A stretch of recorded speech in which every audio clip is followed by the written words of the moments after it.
Pilar 2, aula 2. Fortalezas pessoais em ação, forças de assinatura. Como vimos na última aula, a utilização das forças de caráter é um dos pilares centrais da psicologia positiva para o nosso desenvolvimento emocional, pois elas funcionam como recursos internos que nos permitem navegar, compreender e transformar nossas experiências emocionais. Em vez de focar apenas em gerenciar emoções negativas, a abordagem das forças de caráter nos capacita a construir ativamente um repertório emocional mais rico e resiliente. As forças de caráter são as qualidades positivas que todos nós possuímos em diferentes graus, como a curiosidade, a bravura, a bondade, a gratidão. Elas não são apenas traços de personalidade, mas ferramentas ativas que podemos aprender a usar de forma consciente para melhorar nosso bem-estar. Vamos então conhecer as 6 virtudes e as 24 forças de caráter. Então aqui você vai ter uma tabelinha com as 6 virtudes e as 24 forças de caráter que derivam dessas 6 virtudes. As virtudes são sabedoria, coragem, humildade, justiça, temperança e transcendência. E aqui as 24 forças de caráter são criatividade, curiosidade, julgamento crítico, amor ao aprendizado, perspectiva, bravura, persistência, honestidade, vitalidade, entusiasmo, amor, bondade, inteligência social, trabalho em equipe, imparcialidade, liderança, perdão, humildade, prudência, autorregulação, apreciação da beleza, excelência, gratidão, esperança, humor e espiritualidade. A utilização dessas forças colabora com o nosso desenvolvimento emocional em 3 áreas principais. Elas melhoram a nossa regulação emocional, que é essa capacidade de gerenciar e responder às nossas emoções. A força de caráter da autorregulação é fundamental aqui e ela se soma a outras forças para criar o ambiente necessário para que a autorregulação aconteça e seja eficaz. A força da perspectiva, ela ajuda a reavaliar uma situação estressante, encontrando novos ângulos e significados que diminuem a carga emocional negativa. A força da prudência permite pensar antes de agir, evitando reações impulsivas baseadas em emoções intensas, sabe? Aquelas emoções que são inconscientes, que vêm rapidamente, que nos tomam. Então, a prudência, ela começa a agir, então, nesse manejo das nossas emoções, quando a gente utiliza as forças. Aqui você já pode começar a fazer essa ligação, tanto do que a gente estudou das emoções no pilar 1, como ela se comporta, a classificação, como a gente pode regular. E aqui agora a gente vem somar, então, no pilar 2, as nossas forças de caráter. E aqui o exemplo da prudência ficou bem fácil da gente entender como isso vem dar força, como isso vem dar ferramenta para a gente lidar com essa gestão emocional. E a gratidão, ela muda o nosso foco do que está errado para o que está certo, o que comprovadamente ativa a área do cérebro ligada a sentimentos de contentamento e reduz também a nossa reatividade ao estresse. Então, quando a gente faz um exercício de gratidão, geralmente a gente está conectado ao quê? Ao que existe de bom. Às vezes a gente está tão no automático, tão tomado pelas nossas emoções, né, tão desconectado do nosso mundo interno, que a gente não consegue perceber nas pequenas coisas, né? Esse momento que a gente tem o que agradecer. Todos os dias a gente tem o que agradecer. Se a gente acordou, a gente tem por que agradecer. Agradecer a vida, que é o maior presente, né? Mas que nem também teve nas aulas anteriores a questão de começar a afinar o nosso olhar para as pequenas coisas. Isso, e também trabalhando essa questão da gratidão.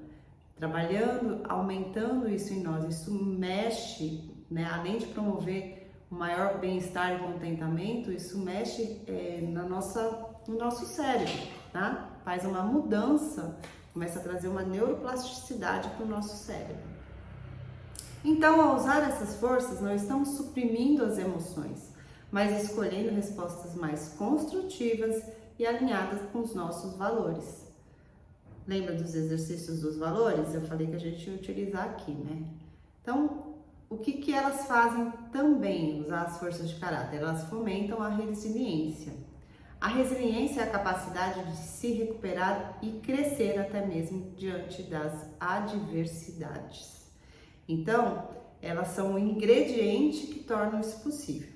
Elas funcionam como fatores de proteção que nos ajudam a dar a volta por cima. Forças que se unem à resiliência. A esperança, ela mantém uma visão otimista do futuro, fornecendo a motivação necessária para perseverar em tempos difíceis. Então, quando a gente está passando por uma situação difícil, quando acontece algo que nos impacta, né, uma das forças que nos faz ser resilientes e seguir adiante é a esperança, né? É a força da esperança, de olhar e de não só olhar, né, mas ter uma visão para o futuro mais otimista, independente daquela situação que tenha acontecido, né? Então essa força da esperança vem somar aí e vem trazer, contribuir para que a gente se torne mais resiliente. A força da bravura, né, que ela nos dá coragem para enfrentar os nossos desafios. Ao invés da gente evitar o que machuca, evitar o que dói, evitar olhar para as coisas que a gente precisa olhar, a gente está no momento aí de remexer nosso mundo interno, nosso mundo emocional, né? Então, o próximo pilar é da resiliência. Então, a força da bravura, da coragem de olhar o que precisa ser olhado para colocar no lugar, né? Então, é uma força que ela vem contribuir dessa forma. E a vitalidade e o entusiasmo, que proporciona o quê? Energia. Energia física, mental, para a gente lidar com o estresse e manter o engajamento na vida, porque um nível de estresse, a gente não faz nada se a gente não tem um mínimo nível de estresse, é a motivação, é o entusiasmo. O que faz a gente se sentir mal é isso em excesso e que muitas vezes numa vida automática a gente acaba se estressando por diversos motivos e nem sempre esses motivos são reais, como a gente viu na questão do padrão passado das emoções, que a gente traz e ressignifica e não ressignifica e acaba repetindo nos dias de hoje, ou até mesmo por uma baixa inteligência emocional, lidando de uma forma muito com pavio curto, né, que a gente fala, de uma forma que não é inteligente, né, reagindo a tudo, em vez de parar e agir, reagir, né. A força da perseverança também ajuda nessa questão da resiliência, que é ela que nos mantém o quê? Em movimento. Então, apesar de situações ruins, apesar de conflitos, apesar de problemas, a gente persevera. Essa é a força que nos mantém andando, que nos mantém seguindo adiante quando a gente tem um objetivo, mesmo quando existem os obstáculos, né? Então, juntas, essas forças criam um núcleo resiliente, que permite não apenas a gente sobreviver às dificuldades, mas também aprender e fortalecer com elas. Então, ser resiliente não é somente a gente passar pelas dificuldades, mas é a gente sair diferente das dificuldades, a gente crescer com elas, a gente aprender, né, com as nossas adversidades. As forças desenvolvem também a empatia e as nossas conexões sociais. O desenvolvimento emocional também depende da qualidade das nossas relações. A empatia, que é a capacidade de compreender e compartilhar o sentimento dos outros, é a base das nossas conexões saudáveis. Aí, junto com isso, vem as forças do quê? Da bondade e do amor. São forças que motivam a cuidar dos outros e a agir de forma compassiva. A inteligência social, que é uma força que nos ajuda a ler as situações sociais e entender as emoções e intenções das outras pessoas, permitindo uma interação mais harmoniosa. Então a gente passa a entender não só a inteligência social, quando a gente utiliza a inteligência emocional já não mais para o nosso mundo interno apenas, mas a gente começa a utilizar isso ao nosso redor, nas nossas relações. Trabalho em equipe também é uma força que fomenta a colaboração e o sentimento de pertencimento. Todos nós queremos pertencer, seja a nossa família, seja no trabalho, seja na nossa sociedade, isso é inerente ao ser humano. Então essa força, ela vem ajudar a gente a fazer isso de uma forma muito mais harmoniosa. Ao praticar essas forças, fortalecemos nossos laços sociais, o que, por sua vez, nos proporciona um sistema de apoio fundamental para a nossa saúde emocional. Então vamos lá, como começar a usar as suas forças? O primeiro passo é identificar as suas principais forças, que são chamadas as forças de assinatura, que são as suas características mais marcantes, aquelas que revelam a sua essência e a sua singularidade. Você pode fazer isso refletindo sobre quais qualidades você mais valoriza. Você vai olhar aquela tabelinha lá das 24 forças e você vai olhar qual delas você mais valoriza, com qual delas você mais se identifica, né? Ou você pode realizar o teste via Survey. É uma ferramenta gratuita e validada cientificamente e que eu vou disponibilizar para você fazer, para você conhecer aí as suas, como que é a sua, tanto suas forças de assinatura quanto como que as forças de caráter são para você, tá? Qual que é a classificação delas. Uma vez que você conhece as suas forças de assinatura, que são as suas 4 ou 7 principais, o objetivo é aplicá-las intencionalmente no dia a dia. Por exemplo, se a curiosidade é uma das suas forças, explore um novo hobby ou leia sobre um assunto que te interessa, quando você estiver se sentindo desanimado, por exemplo. Se a bondade é uma das suas forças, então você pode fazer um ato de gentileza para melhorar o seu humor, ou se relacionar com outra pessoa, né, buscar as pessoas que você ajudar outras pessoas, isso tudo melhora o seu humor. Então você usa a força a seu favor em momentos que você não está muito bem, né? As forças de caráter são qualidades positivas que temos, como a curiosidade ou a bondade. Então elas fazem parte de quem nós somos, mas elas podem também ser mudadas e desenvolvidas, e é isso que a gente vai ver. A ciência mostra que nós podemos treinar essas forças, como se elas fossem músculos.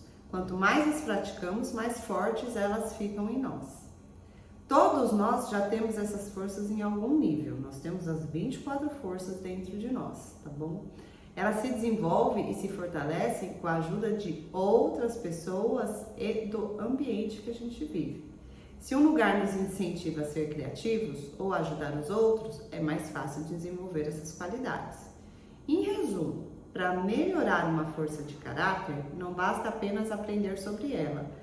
Não é uma coisa que a gente aprende, o que é coragem? Coragem é enfrentar os meus desafios, não deixar para depois o que eu preciso fazer, juntar forças para olhar para aquilo, juntar ferramentas, tá? Isso aqui, né? Isso é mente, isso é racional. Agora, eu preciso de um ambiente, eu preciso criar um ambiente para que isso se desenvolva. Isso tem a ver com pessoas que me cercam, isso tem a ver com um ambiente meu mesmo, né? Como é que eu vou me fortalecer para ter essa coragem? Não basta só falar, eu preciso ser corajosa, eu preciso promover esse ambiente para que isso aconteça em mim.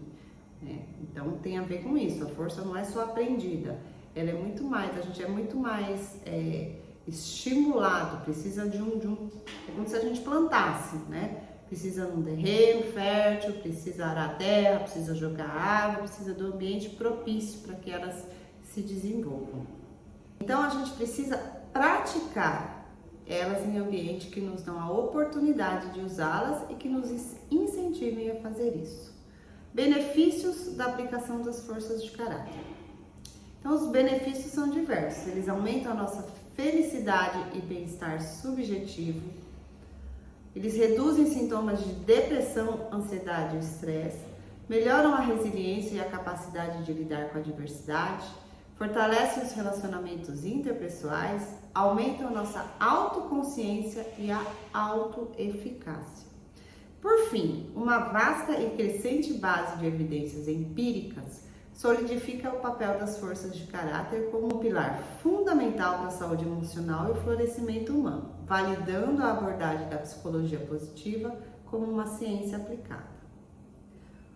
O uso e o desenvolvimento das forças de caráter estão associados a um maior bem-estar, felicidade e satisfação com a vida. O impacto na saúde mental é notável. As forças de caráter atuam como amortecedores contra problemas de saúde mental, protegendo contra o início e a progressão da ansiedade e da depressão. Estudos específicos demonstram redução de sintomas depressivos e ansiosos.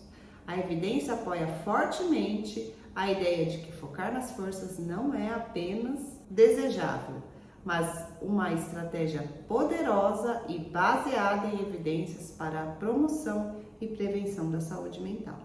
Isso sugere que cultivar forças é um caminho viável e eficaz para uma vida plena. Além disso, o uso das forças de caráter está conectado a relacionamentos mais aprimorados e mais positivos. Isso inclui maior confiança, cooperação e satisfação interpessoal. Então, veremos como identificar, desenvolver e aplicar as forças de caráter nos exercícios complementares.